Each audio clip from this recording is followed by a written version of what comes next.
Assalamualaikum warahmatullahi wabarakatuh. Wilujeng enjing kakak-kakak soleh-soleha, kumaha kabarna? Alhamdulillah luar biasa. Allahu Akbar. Alhamdulillah dina dinten ayeuna urang pependak deui di pelajaran bahasa Sunda. Nah kakak, sebelum kita memulai pelajaran bahasa Sunda, mari sama-sama kita baca basmalah terlebih dahulu ya. Bismillahirrohmanirrohim. Nah kakak, sudah disiapkan buku bahasa Sundanya? Jika sudah, kakak bisa buka buku bahasa Sundanya halaman 30 dan 31. Di sana ada bacaan mere tanggapan atau memberi tanggapan. Sekarang kita akan belajar tentang memberi tanggapan. Apa sih tanggapan itu? Ada yang tahu?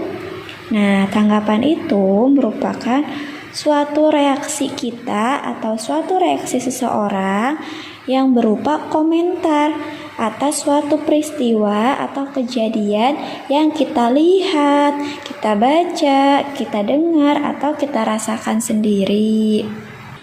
Nah, jadi tanggapan itu merupakan komentar kita atas suatu peristiwa yang kita lihat, baca, atau dengar. Contohnya bagaimana? Contohnya ada di buku ya Kak, di halaman 30 dan 31. Nah, lihat yang A dan yang B. Di situ yang tulisannya tebal, nempoan kekembangan di taman. Nah, itu tanggapannya bagaimana? Tanggapannya yang bawahnya. Nempoan kekembangan mangrupakeun kagiatan nu hade upama digawe dina waktu reureuh diajar. Lalu yang B ada miceun runtah asal bae. Tanggapannya bagaimana? Miceun runtah asal bae kaasup pagawean nu goreng. Yang artinya melihat-lihat berbagai bunga di taman. Nah, tanggapannya tadi kalau melihat-lihat berbagai bunga di taman itu merupakan kegiatan yang baik jika dilakukannya pada waktu istirahat belajar. Terus tanggapan dari membuang sampah sembarangan. Nah, membuang sampah sembarangan itu termasuk pekerjaan yang buruk. Itu tanggapannya. Nah, coba sekarang kakak lihat di halaman 32-nya. Di sana ada gambar dan ada kalimat-kalimat yang harus kita beri tanggapan. Kita isi bersama-sama ya Kak. Lihat yang bagian A di gambar pertama atau di kalimat yang pertama. Di sana ada penjaga sakola nyokot runtah tuluy dipicen kana tempatna. Tanggapan hidup yang artinya penjaga sekolah memungut sampah lalu dibuang pada tempatnya. Tanggapan kalian bagaimana? Nah, tanggapannya yaitu pagawean eta mangrupakan pagawean nu hade. Itu tanggapannya. Kakak bisa tulis ya di bawahnya. Nah, sekarang yang bagian B.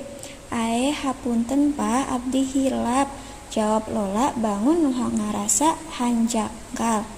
Nah, tanggapan hidup atau tanggapan kaliannya bagaimana? Di sini artinya, aduh maaf Pak, saya lupa. Jawab Lola tampak menyesal. Tanggapannya bagaimana? Lamun ngagawean pagawean nu goreng, kudu minta hampura bari hanjakal. Itu tanggapannya. Kakak bisa tulis di bagian tanggapan hidup di bawahnya ya.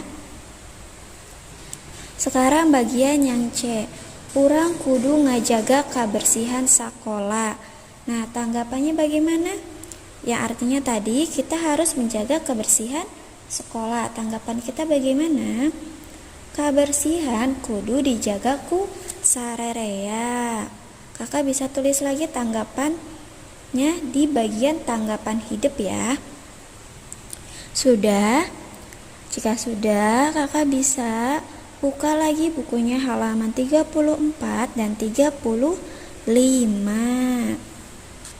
Di sana ada yang kedua, lihat, nyaritakeun isi puisi atau menceritakan isi puisi. Nah, di bagian atasnya di sana ada puisi yang judulnya tentang taman sekolah atau taman sekolah. Nah, nyaritakeun isi puisi carana ku jalan make parafrase. Menceritakan isi puisi itu dapat dilakukan dengan cara parafrase. Apa sih parafrase itu? Parafrase itu adalah menambah kata pada puisi agar mudah mengartikannya. Nah, contohnya lihat Kak, di bawah itu ada puisi, ada sepenggal puisi, taman sekolah yang indah, dirias dengan macam-macam bunga, mekar aneka warna. Nah, itu puisinya.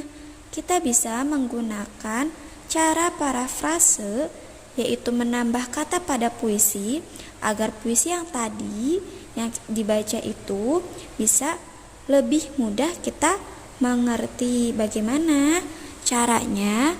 Lihat bagian yang bawahnya, ceritanya menjadi taman sekolahku yang indah dipandang. Sebab dirias dengan macam-macam bunga yang bagus-bagus, kembangnya banyak yang mekar aneka warna. Nah, pada puisi yang sudah ditambah katanya, puisi yang awalnya tidak terlalu kita mengerti apa maksudnya, bisa kita lebih mudah mengerti karena sudah ditambah kata dalam puisi tersebut. Bedanya, lihat Kak, tadi di puisi yang pertama dicontoh dan ceritanya, situ ada bedanya. Bedanya di bagian mananya?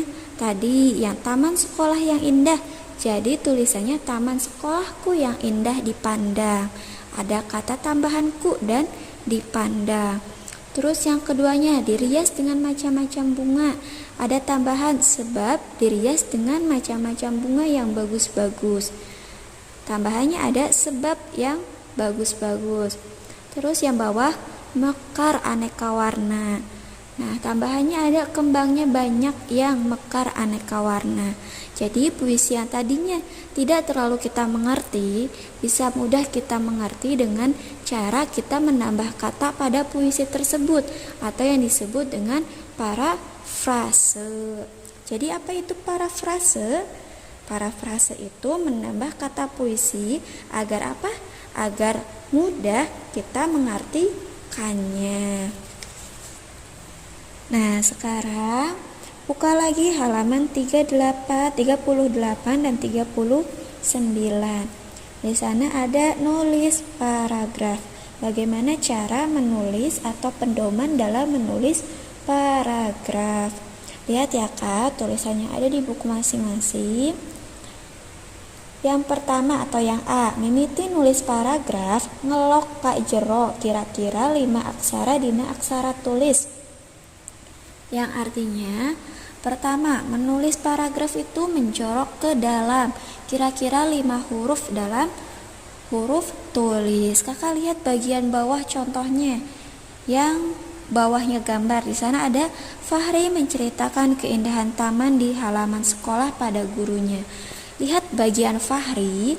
Nah, tulisan itu lebih ke dalam daripada tulisan yang bawahnya yang gurunya ini.